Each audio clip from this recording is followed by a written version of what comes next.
Good morning so far. Thank you for your questions. And I want a whole lot more, because our next speaker has decided that he doesn't want to give a presentation at all. He would like to just answer your questions, and perhaps a few pesky journalistic ones from me. Can we have chairs brought up? Yes, so that we can sit comfortably for the next half hour or so. Who is our next speaker? Well, we've been dropping tantalizing hints, haven't we? He's a titan of technology. I understand he's something of a rock star here in Norway, because, yes, I think so, because he has plowed in his initial fortunes from the sale of, for instance, PayPal. Did you know this gentleman was behind PayPal, one of the co-founders? And instead of retiring to a comfortable lounger in the Caribbean and spending money on wonderful yachts, or perhaps he does that too, he's also spent 3 fortunes in 3 audacious businesses. Tesla needs no introduction to you. Solar City is trying to put solar panels around the world, or at any rate in all the hot and sunny parts of the world. And then we have SpaceX, which has the truly jaw-dropping mission of one day transporting us all to Mars. How is this man real? Well, we're going to find out for ourselves. His initials are EM. Please do send in your questions thick and fast. A big warm welcome to Elon Musk.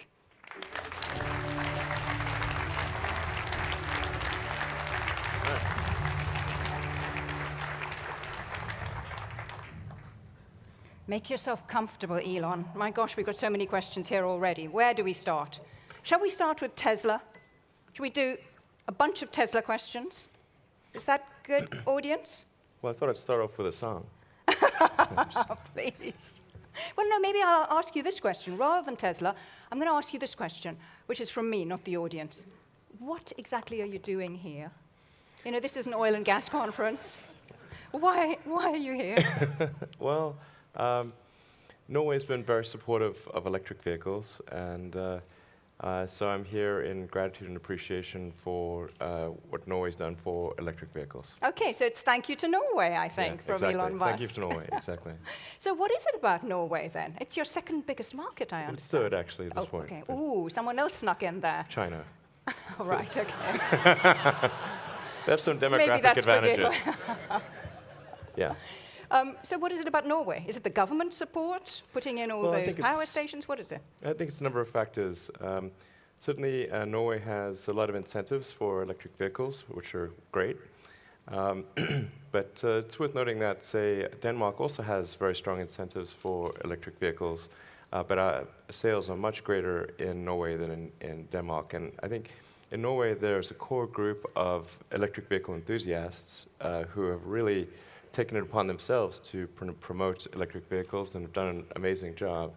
And as a result, that has made Tesla sales in Norway really, really great. I understand there's one gentleman who owns more EVs than any of your customers around the world. And he's based somewhere in Norway, yes? Yes, he's in Narvik. He's in Narvik? Yeah. Okay, and how many does he own? Do you remember? That's above the Arctic Circle, by the way. And I believe he owns, I don't know, 12 or maybe 14 now. So his name's Jens Kratholm, and he's a very nice guy. A very nice guy. So we have a question here from the audience, which is, when is your next mass market car going to be ready? Because your current one is roughly what in price?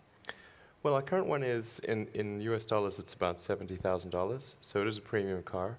And then we're coming out with an SUV version called the X. That's coming out next year. But also, that's on the same platform, so it's about the same cost.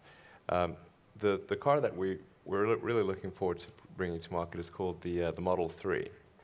And that's intended to be a mass-market, long-range electric vehicle.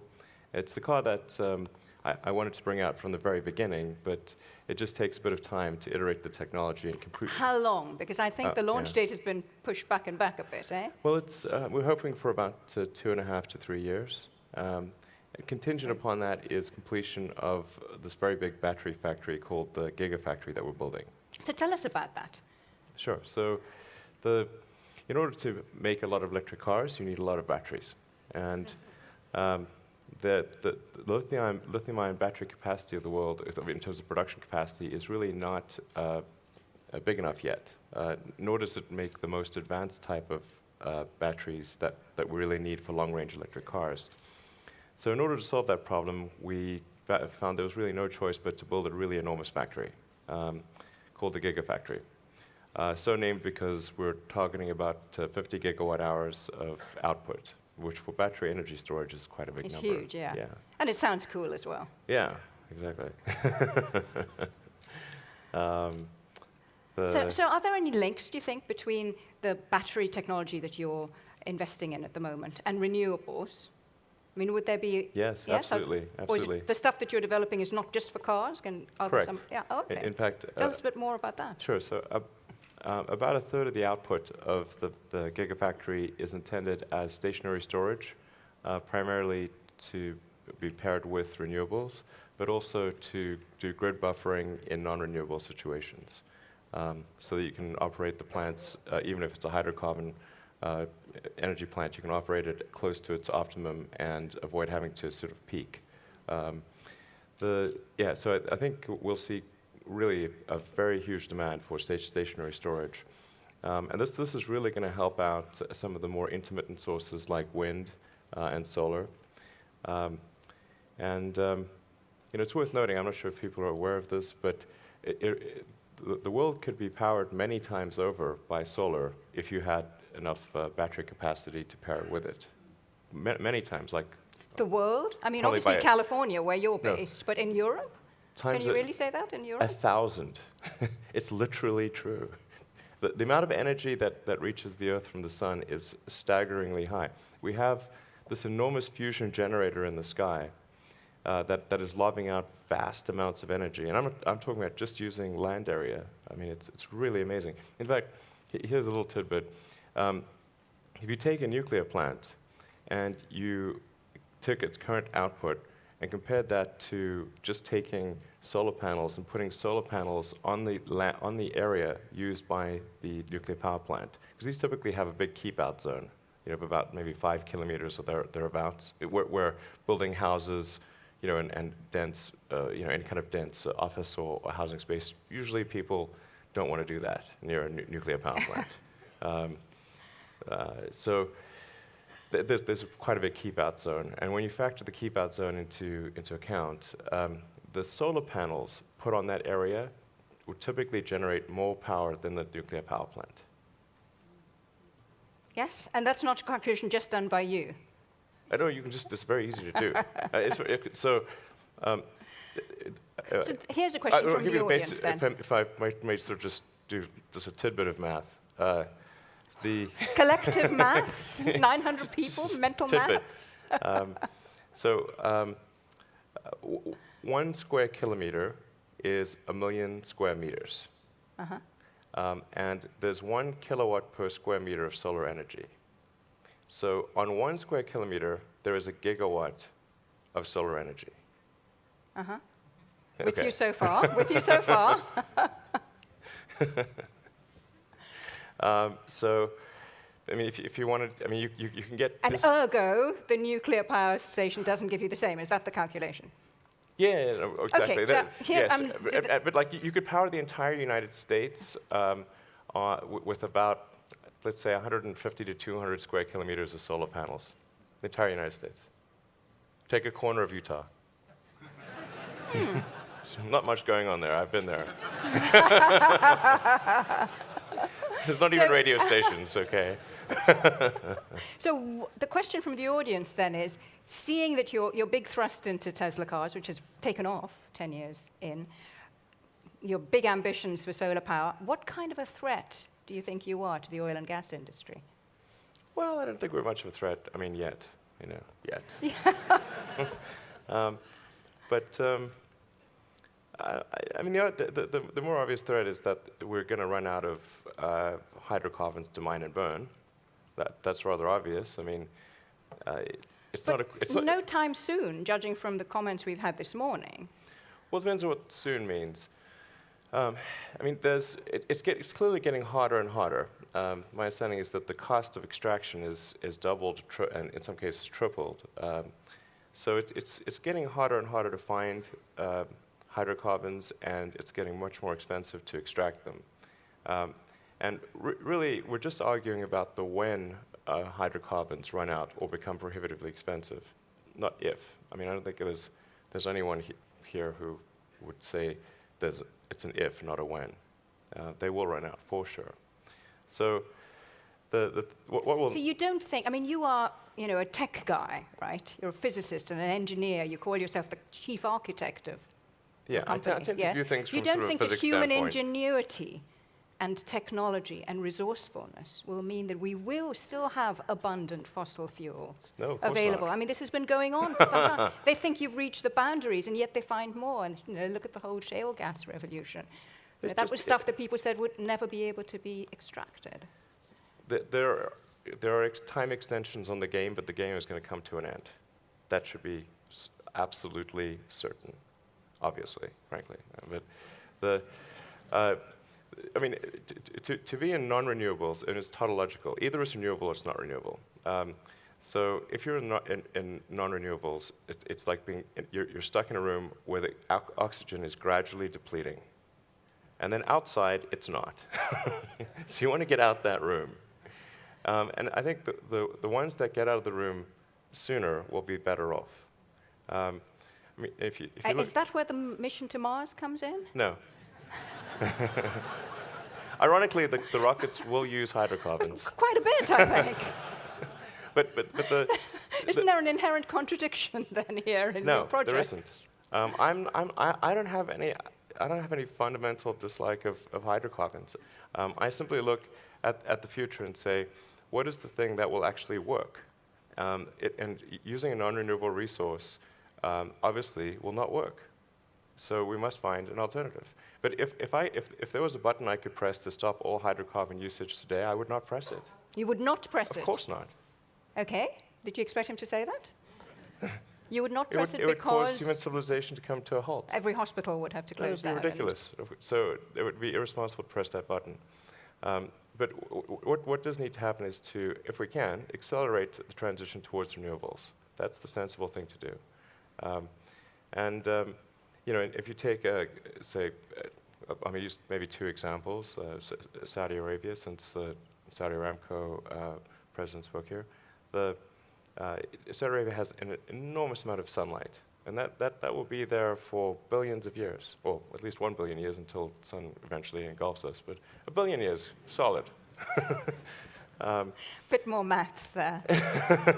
You've got a solid billion years there. So it seems that investing in the solar resource is the thing that's really going to preserve the long-term future, not so much the oil and gas. I mean, that's a temporary thing. In the future, we'll look back, and by future, I'm not talking about super far in the future, I'm talking about towards the end of the century. We will look back on gasoline-powered cars the same way we look back on coal, as sort of a quaint anachronism that's in a museum. That's the quote for you, members of the press at the back of the hall. Yeah, but it's true. I think there are some business models that we could perhaps all learn from.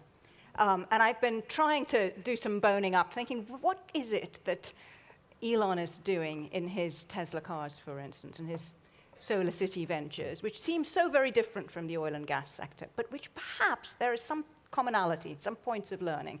And the thing that I want to ask you about is patents, as you call them. Yeah. Now, a few months ago, you decided to open them up, make them open source for some key areas of Tesla car development. What is the thinking behind all of our patents. Oh, all of them, okay. Yes. What is the thinking behind them? And is that something that perhaps the oil and gas industry should consider when developing things like, say, carbon storage and things like that? Very, very difficult new projects.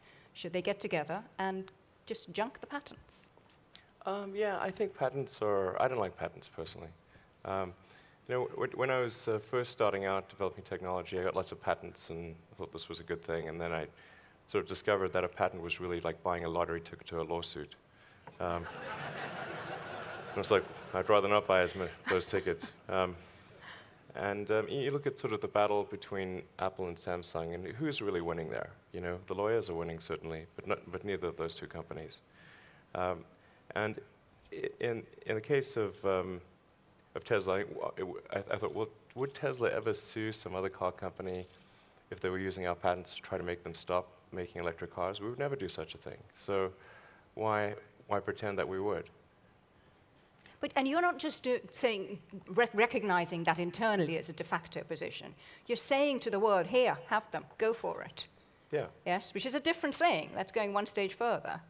Yeah. Yes, and that's not just because you think we're never going to sue them. It's presumably because you think there is some business advantage to it. No, right? I really don't. No? No. I mean, if there is, let me know what it is. I'm not sure. You know, I'm all ears. Maybe it will somehow turn out to be good. I don't know. But you boost the market. There's more investment in charging stations. You know, everybody benefits. Great. You know, I mean, I hope there rising is. tide lifts all the boats. It's that argument, I isn't it? hope there is. That'd be nice. I mean, we're not really trying to get relative advantage, but maybe it can help lift the industry as a whole. And I think it generated some goodwill, and I think maybe that goodwill is helpful. You never know whether it pays off. Okay, so there's an idea for all of you here at ONS. You know, think about patents. Do we have to be quite so possessive about them, so kind of secretive? It's an idea. Yeah. I want to throw another thing at you. We haven't really spoken about space exploration very much yet. Okay. And we have a question from a young man called, let me see if I've got his name right, Gautamudson. I hope I've pronounced his name right. He's 37 years old, and he's saving up to go to Mars. Okay. Yes. And he says he's on average earnings, which is probably quite high here in Norway. And he says, how long is it going to take him before he'll be able to make this mission a reality? Well, I think the critical threshold is what's the cost of moving to Mars? What's the ticket for moving to Mars? And what's the threshold ticket price below which a self-sustaining Martian colony would be established? And I suspect that is somewhere on the $500,000 level. You know, so obviously we'd like to have it be lower, but I do see a path to being able to offer tickets for someone to move to Mars. Also, they get a free return ticket if they don't like it. So it's not sort of trapped there. And I think if we can get that threshold below $500,000, you know, which is the price of a sort of middle-class home in many parts of the U.S., then... So you have to trade in your home. Yeah, well, you're moving to Mars. It's not a vacation. And what's the time span on this? 2, 3, well, 4 decades? I think we should be able to hopefully send the first people to Mars in about 12 years, and then it's going to take... 12 years? Haven't you brought that forward from your previous... No, has it always been? Okay. 12 years, wow. Roughly.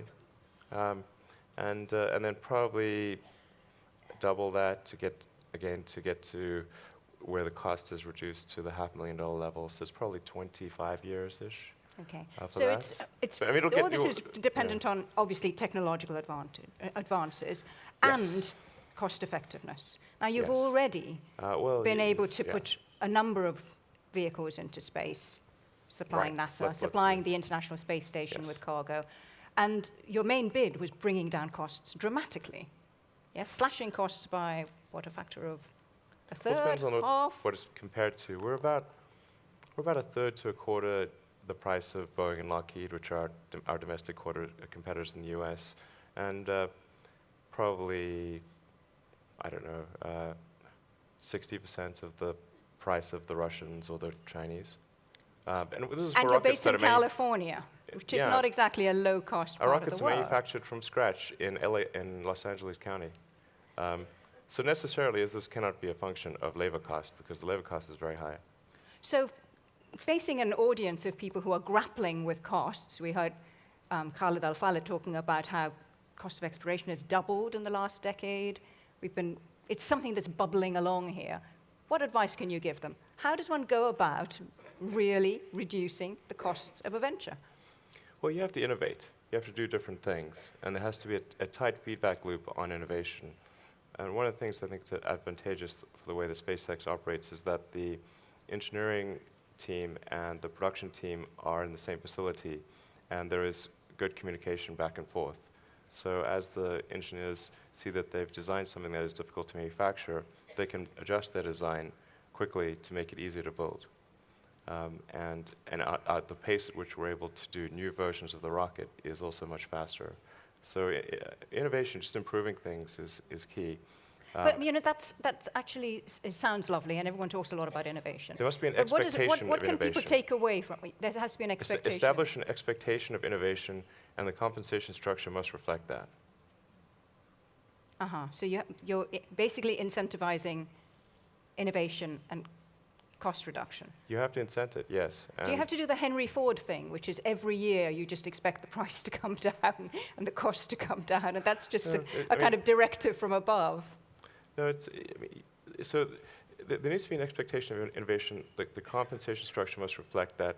There must also be an allowance for failure, because if you're trying something new, necessarily there's some chance it will not work. So if you punish people too much for failure, then they will respond accordingly, and the innovation you will get will be very incrementalist. Nobody's going to try anything bold for fear of getting fired or being, punished in some way. So there must be the risk reward must be balanced, and favor taking bold moves. Otherwise, it will not happen. So is your door open to members of the oil and gas industry to come and see what you've done, to really engineer costs out of out of SpaceX? Yeah, I mean, there's some limitations of SpaceX because it's considered an advanced weapons technology, but within the bounds of what the U.S. government will let us do, we're more than happy to show people around. Fantastic, thank you. But I forgot, I was going to give two examples. One was Saudi Arabia, and the other one was Norway, because it seems that's appropriate for, given the venue. Norway has tremendous natural resources in terms of hydropower, also I think wind and potentially geothermal, and I think there's a huge opportunity there to expand those renewable sources and provide that power to the rest of Europe. So I think, that really, I think, would be a wise thing to do.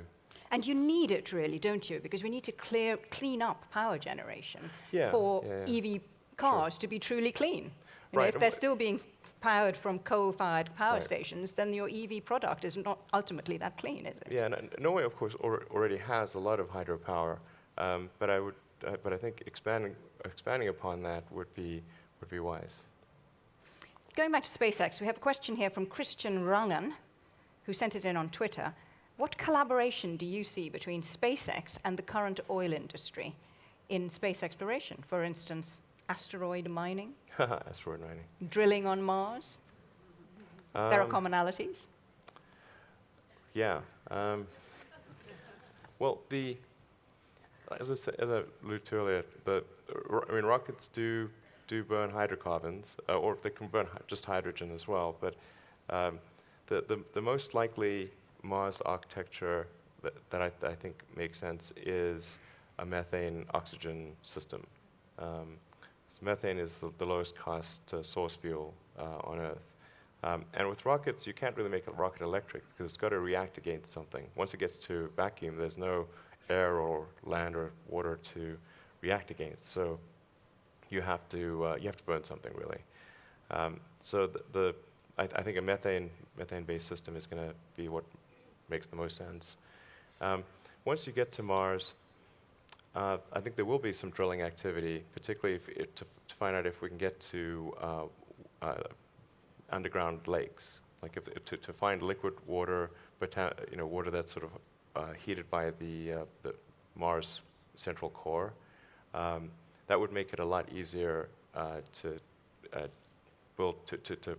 develop propellant on Mars. Mm-hmm. So, because critical to any Mars colonization is the ability to generate fuel on Mars. You need to generate methane on Mars, which you can do because Mars has a CO2 atmosphere, and there is a lot of frozen H2O around. So you've got your CH4 and your O2. But having that propellant plant on Mars be efficient is critical to a Mars colony. So perhaps collaborations ahead. I've got one last question which I'm going to sneak in briefly, and that is, what changes would you make if you were the CEO of an oil and gas major? Good question. I would invest heavily in renewables. Now, I mean, that may sound like an obvious thing to do, and there are some companies that are doing it. Total made a huge investment in sun power, and I think that investment will pay good dividends in the future. But I think it's important to look at renewables and take it really seriously. I mean, don't just put like the C or D team on it. Put the A team on it. Are you listening? The A team? Yeah. I want to ask you a personal question. Actually, it's from my son. He's 14, and his question to you is, what should he study in university to become a car engineer of the future? Should he do physics like you? I think physics or is. should he do engineering? I think physics and engineering are. I mean, physics provides a good framework for thinking. It has the best framework for thinking, I believe, particularly for discovering things that are counterintuitive. But then I think also studying a bit of engineering and also, I mean, I wouldn't completely neglect the humanities as well. I think history is important. I think history is something everybody should study. There's lessons to be learned there. And if you were to go for one, I think there's only one boy. One boy. My son. Okay. There's one of him. Yes. Physics. If you were to go for one. You mean just he one wants major? a simple answer. Yes, he's 14. He wants a simple answer. I think probably the best choice is physics, honestly. Okay. Yeah. But there speaks a physicist. You shouldn't just read physics, though. There's other things, too. Elon Musk, it's been such a pleasure having you All here. Right. Thanks giving for us having me. this wide-ranging view of the world and the universe. Thank you. Thank you for joining us at ONS 2014.